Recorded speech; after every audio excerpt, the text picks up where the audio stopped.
Hello বন্ধুরা, mission police খুব important WP কেপির জন্য আমি তোমাদেরকে ক্লাস করাচ্ছি। এতদিন আমি তোমাদেরকে টপিক ওয়াইজ করিয়েছি, আজকে 11 নম্বর ক্লাস। আজকে কিন্তু টপিক ওয়াইজ হচ্ছে না, ঠিক আছে? আজকে আমরা একটু মিসলেনিয়াস প্রশ্ন নিয়ে আলোচনা করবো, মানে এখান থেকে ওখান থেকে বিভিন্ন জায়গা থেকে কোশ্চেন নিয়ে কিন্তু আলোচনা করব। তো খুব ইম্পর্টেন্ট 11 নম্বর ক্লাস। আগের অঙ্কগুলো যদি দেখতে চাও নিচে ডিসক্রিপশন বক্সে তুমি লিঙ্ক পেয়ে যাবে, সেখান থেকে দেখে নিও। তো চলো শুরু করি আজকের ক্লাস। প্রথম প্রশ্ন, 9⁶ প্লাস 10 একে 8 দ্বারা ভাগ করলে কত ভাগশেষ থাকবে? দেখো, রিমাইন্ডার থিওরামে একটা খুব সুন্দর জিনিস তোমাদেরকে আমি বলি, যদি এরকম থাকে যে 9 পাওয়ার দেওয়া আছে 6, একে 8 দ্বারা ভাগ করলে কত ভাগশেষ থাকবে, এরকম চাইতে পারি। কিংবা একই প্রশ্ন, ধরো 9 পাওয়ারের 7, একে 8 দ্বারা ভাগ করলে কত ভাগশেষ থাকবে।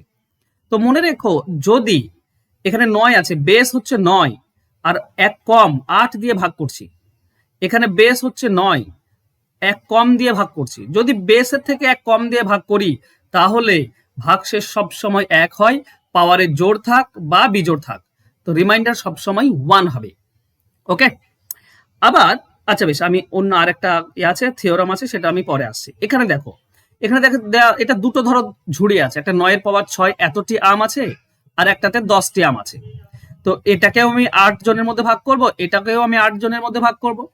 এখনই তোমাদেরকে শেখালাম বেসের থেকে এক কম দিয়ে ভাগ করছি, তার মানে এখানে এক ভাগশেষ থাকবে, প্লাস 10কে যদি 8 দিয়ে ভাগ করো তো 2 ভাগশেষ থাকবে।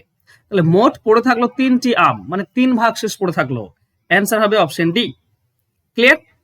তাহলে মনে রেখো, এক কম দিয়ে যখন ভাগ করার কথা বলবে তখন ভাগশেষ অলওয়েজ 1 হয়, অলওয়েজ, ঠিক আছে? সর্বদা এক হবে, এটা মনে রাখবে। চলো নেক্সট কোশ্চেনে যাব। তিনটি মৌলিক সংখ্যার যোগফল 100, সংখ্যা তিনটির মধ্যে যে কোনো একটি আরেকটি থেকে 36 বড়, তাহলে সংখ্যাগুলির মধ্যে একটি কত? দেখো, মৌলিক সংখ্যা মানেই তো বিজোড় হয়, তাই নয় কি? এবার তুমি বলো, তিনটি বিজোড় সংখ্যা যোগ করে কখনোই জোড় সংখ্যা পাবে? কখনোই জোড় সংখ্যা পাবে? পাবে না। তাহলে কি করতে হবে? দুটো বিজোড় সংখ্যা আর একটা অবশ্যই জোড় সংখ্যা হতে হবে, ঠিক আছে? এবার একটাই তো মৌলিক জোড় সংখ্যা রয়েছে 2, একটাই তো মৌলিক জোড় সংখ্যা, সেটা হচ্ছে 2। তাহলে একটা 2 আর বাকি দুটি বিজোড় সংখ্যা। কারণ 2 যদি না নাও, তিনটি মৌলিক সংখ্যা যদি 2 বাদ দিয়ে অন্য যে কোনো তিনটি মৌলিক সংখ্যা নাও, তাহলে সেগুলো বিজোড় সংখ্যাই হবে, আর সেগুলো কখনোই 100 হবে না, জোড় সংখ্যা হবে না, ঠিক আছে? তো একটা তো 2 আমি কনফার্ম। এবার বাকি ধরে নাও যে এটা x আর এটা y, তাহলে x y এর যোগফলটা কত হচ্ছে? x ওই 2 যদি আমি এদিকে নিয়ে যাই তো 98, মানে বাকি দুটির যোগফল হবে 98। একটা তো 2, তাহলে বাকি দুটি 98। আচ্ছা, এই দুটির মধ্যে পার্থক্য দেওয়া আছে, আবার এই দুটির মধ্যে পার্থক্য বলা আছে 36, একটি অপরটি থেকে 36 কম বেশি হবে।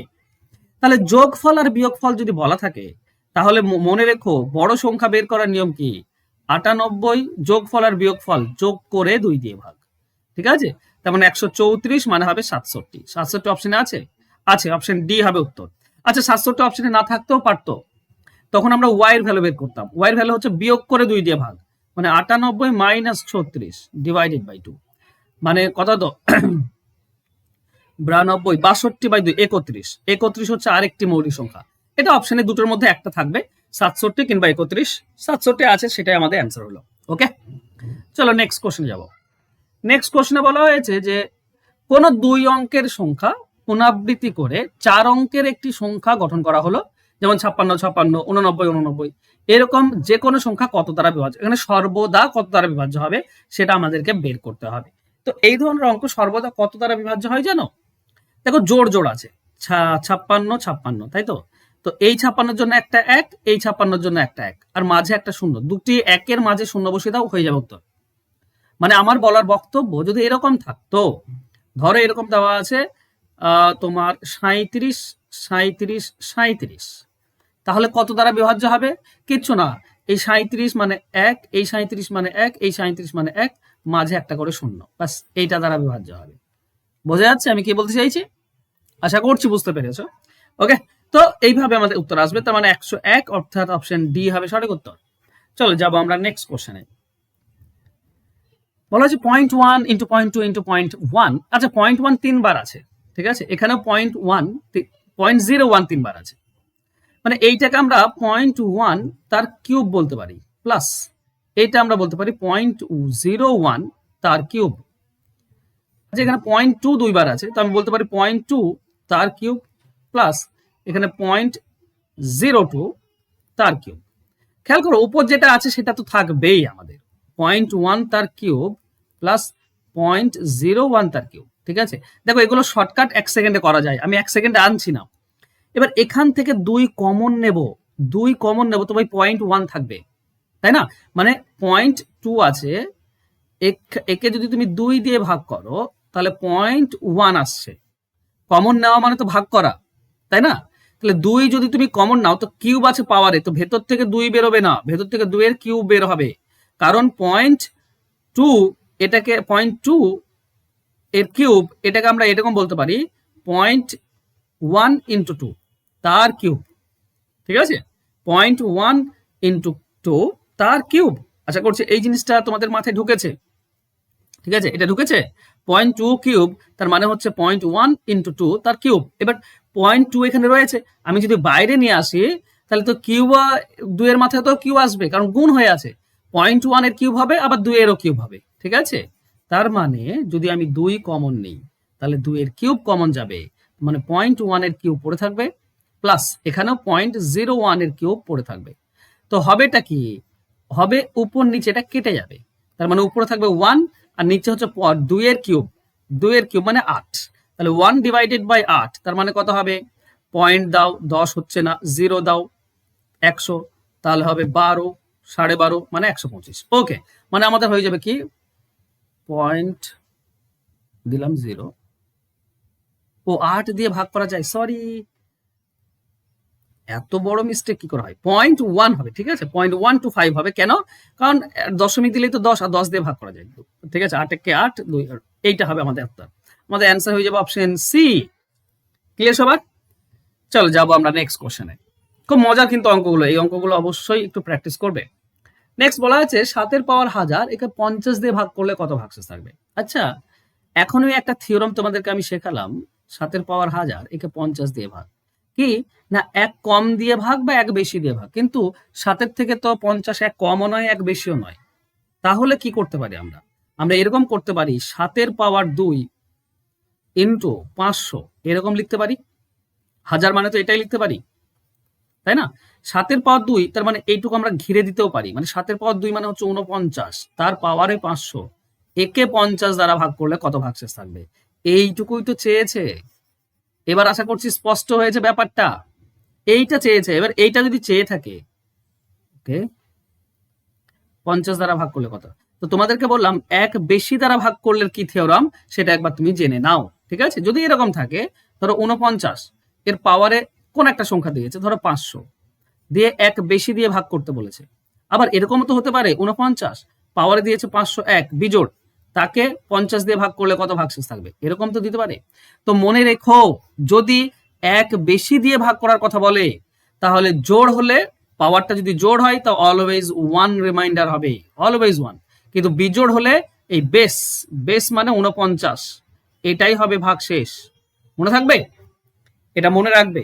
দেখো যদি এক কম দিয়ে ভাগ করে তাহলে তো এক হবে, জোড় হোক বা বিজোড় পাওয়ারে যাই থাক না কেন, সেটা আমি তোমাদেরকে 1 নম্বর কোশ্চেনে দেখিয়েছি। ঠিক আছে, আমি আবারও বলছি 1 নম্বর কোশ্চেনটা আসি, এখানে এক কম ছিল 8 দিয়ে ভাগ, ঠিক আছে, তো এক হবে জোড় বিজোড় যাই থাক না কেন। কিন্তু এখানে 49 আছে 50 দিয়ে ভাগ, মানে এক বেশি দিয়ে ভাগ, এক বেশি দিকে বললে জোড় হলে, ঠিক আছে, ইভেন নাম্বার যদি হয় তাহলে রিমাইন্ডার 1 থাকে, আর যদি অড নাম্বার হয় পাওয়ারটা তাহলে বেস হয়, বেস মানে এই নিচে যেটা থাকে সেটা। ওকে, তো এখানে বেস 49, আচ্ছা পাওয়ারে কি আছে, জোড় সংখ্যা আছে, মানে 1 হবে আমাদের উত্তর। ঠিক আছে, চলো নেক্সট কোশ্চেন। একটি সংখ্যাকে 3 ও 5 দিয়ে যথাক্রমে ভাগ করলে ভাগশেষ 2 ও 3 হয়, তাহলে 15 দিয়ে, মানে 3 5 গুণ করলে যেটা হয় 15 দিয়ে ভাগ করলে কত ভাগশেষ থাকবে। দেখো মানে বলা হয়েছে কি, অঙ্কটিকে প্রথমে বোঝো। ঠিক আছে, প্রথমে 3 দিয়ে ভাগ করছো, ভাগশেষ থাকছে 2, আরেকবার 5 দিয়ে ভাগ করছো, ভাগশেষ হচ্ছে 3। একই সংখ্যাকে কিন্তু ভাগ নয়, এটা পর্যায়ক্রমিক ভাগ হয়। ঠিক আছে, একটি সংখ্যাকে যথাক্রমে ভাগ করছে। ঠিক আছে, তার মানে এখান থেকে এসো শেষ থেকে কমসে কম একবার যাবে, তো 5 একে 5 আর 3 যোগ করলে 8, মানে সংখ্যাটা 8 হয়, তাই না? 5 দিয়ে ভাগ করলে 3 ভাগশেষ। এই 8টা কোথা থেকে উঠে এসেছে জানো, ভাগফল থেকে। ভাগফল যদি 8 হয় তাহলে 8 3 24 আর 2 27, 27কে তুমি 3 দিয়ে 8 3 24 আর 2 26, 26, 26কে তুমি 3 দিয়ে ভাগ করো, 2 ভাগ শেষ। তার মানে আমাদের যে এটা হলো সেটা হচ্ছে 26, মানে সংখ্যাটা সেটা হচ্ছে 26। 26কে 15 দিয়ে ভাগ করলে কত ভাগ শেষ? তো 26কে 15 দিয়ে ভাগ করলে 11 ভাগ শেষ। এটাই হচ্ছে উত্তর। অ্যান্সার হচ্ছে অপশন সি। এবার অঙ্কটিকে তোমাদেরকে আরেকবার বোঝাই যাতে করে তোমরা স্পষ্ট বুঝতে পারো। দেখো সংখ্যাটা 26, তো প্রথমে 3 দিয়ে ভাগ করো। দেখো 3 দিয়ে ভাগ করো, 2 ভাগ শেষ থাকবে। 3 8 24, 2 ভাগ শেষ। এবার যে 8 পেলাম সেই 8টাকে এবার 5 দিয়ে ভাগ, পর্যায়ক্রমে ভাগ এভাবে হয়। 5 1 5, 3 ভাগ শেষ। দেখো দ্বিতীয়টা 3 ভাগ শেষ।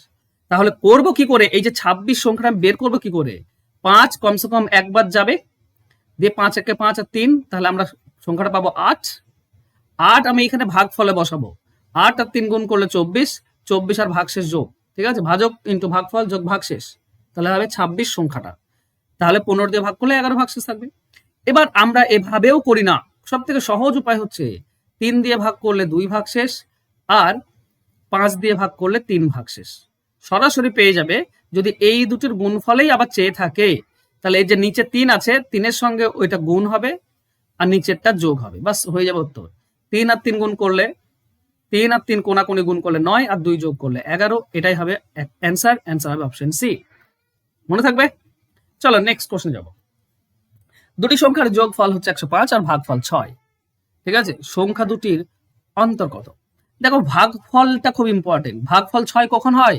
যখন একটা সংখ্যার থেকে আর একটা সংখ্যা 6 গুণ হবে, তবেই ভাগফল 6 হবে। যেমন ধরো 5 আছে, ভাগফল যদি 6 হয় তাহলে সংখ্যাটা কত? সংখ্যাটা হবে 5 6 30, 5-এর 6 গুণ, তাই না? 6-এর 5 গুণ, ভাগফলের 5 গুণ, তবেই তো 30 হবে সংখ্যাটা, তবেই তো ভাগফল আমি 6 পাবো।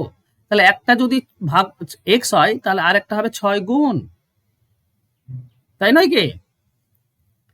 ওকে, তাহলে খেয়াল করো, এটা এই দুটির যোগফল দেওয়া আছে। এই দুটির যোগফল কত? 105। তাহলে 7x সমান 105। তাহলে 7-এর সঙ্গে এটা কাটলে 7 1 7, 7 5 15, x এর ভ্যালু 15, অন্তর কত? দেখো একটা 6x ছিল আর একটা x, 5x হচ্ছে অন্তর। 5x মানে কত? x এর মান 5 হলে 5x মানে হবে 75, 15 5 75। অ্যান্সার হবে অপশন ডি। ক্লিয়ার সবার? চলো নেক্সট কোশ্চেনে যাব। 3 অঙ্কের সকল সংখ্যার যোগফল কত? 3 অঙ্কের সকল সংখ্যা মানে তুমি জানো যে 100 থেকে 999, এইটাই তো 3 অঙ্কের সকল সংখ্যা, তাই না? তো এখানে টোটাল কতগুলি সংখ্যা আছে? 900টি সংখ্যা রয়েছে। 900টি সংখ্যা রয়েছে। তুমি খেয়াল করবে 100 থেকে 999, 900টি সংখ্যা রয়েছে। আগে 99টি বাদ দাও, তাই না? 999 থেকে 99টি বাদ, তাহলে বাকি পড়ে থাকে। এবার 900টি সংখ্যা গড় কত? গড় যে পরপর সংখ্যা হলে প্রথম আর শেষের যোগ করে 2 দিয়ে ভাগ। তাহলে এই দুটি যদি যোগ করো, গড় হচ্ছে 1099, 1099 তাকে 2 দিয়ে ভাগ, এটাই তো গড়, তাই নয় কি? তাহলে টোটাল 900টি সংখ্যা গড় দিয়ে ভাগ করলেই টোটাল। এবার আমি সরাসরি করে করবো না, আমি দুটো শূন্য নিয়ে আসবো। প্রথমে 9 দিয়ে গুণ করবো। 9 9 81, হাতে 8 থাকে, 9 9 81, 8 89, হাতে 8 থাকে, এখানে 8 বসে যাবে, 9 1 কে 9, একে 2 দিয়ে ভাগ করো তাহলে তুমি অ্যান্সার পাবে। ঠিক আছে, 2 দিয়ে ভাগ করলে শেষে 5 আসছে, মানে এইটা হবে উত্তর। কেন বলতো? শেষে শূন্য থাকলে 2 দিয়ে ভাগ করলে 5 হয়, তাই না? হাজারকে না না হতেও পারে। চলো একবার দেখে নিই, সরি দেখে নিই। 2 2 2 4 8, 1 থেকে 18, 2 9 18, 2 4 8, 1 থেকে 11, 2 2 2 4 8, 2 5 10 থেকে 1, 2 5 10 0। বাহ, এইটা হবে গো। 49 45 50 কোথায় আছে? অপশন বি তে রয়েছে, দেখছো? একবার ধারণা ভুল ছিল আমার। চলো অপশন বি হবে সঠিক উত্তর। ঠিক আছে, আশা করছি বুঝতে পেরেছো। আচ্ছা, তোমরা যদি অঙ্ক শিখতে চাও আমার কাছে, ঠিক আছে, তুমি ডাব্লিউপি দাও, কেপি দাও। দেখো আগের বার ডাব্লিউপিতে 21টি কোশ্চেন কমন এসেছিল 25টির মধ্যে আমার করানো অঙ্ক থেকে। এবার আমি তোমাদেরকে বলছি, তুমি যদি আমার কাছে অঙ্ক শেখো তো 25টি টাইপই কমন পেয়ে যাবে যদি অঙ্ক শিখতে চাও। আর যদি প্র্যাকটিস করতে চাও তাহলে একটা ব্যাচ আছে, 99 টাকার ব্যাচ, মান্থলি ব্যাচ। এখানে সকল চাকরির জন্য তুমি প্র্যাকটিস করতে পারবে, ধারাবাহিকতা বজায় থাকবে, অ্যাডভান্স অঙ্কের ট্রিক্স পেয়ে যাবে। সারা বছর ক্লাস চলবে, সপ্তাহে 3 দিন লাইভ ক্লাস হয়, গুগল মিটে লাইভ ক্লাস হয়, এছাড়া রেকর্ডেড ক্লাস, পিডিএফ ফাইল, এই সমস্ত কিছুই দেওয়া হয়, মক টেস্টও নেওয়া হয়। তো তুমি যদি প্র্যাকটিস করতে চাও, অঙ্ক ঠিকঠাক জানো, প্র্যাকটিস করতে চাও, ভর্তি হতে পারো। আর অঙ্ক শিখতে চাইলে শিখতে পারো আমার কাছে। ঠিক আছে, ফোন নাম্বার তো তোমরা সকলেই জানো, ফোন নাম্বারে যোগাযোগ করলেই সমস্ত কিছু জানতে পারবে। ওকে, চলো দেখা হবে নেক্সট ক্লাসে। ততক্ষণ ভালো থেকো, সুস্থ থেকো, ধন্যবাদ।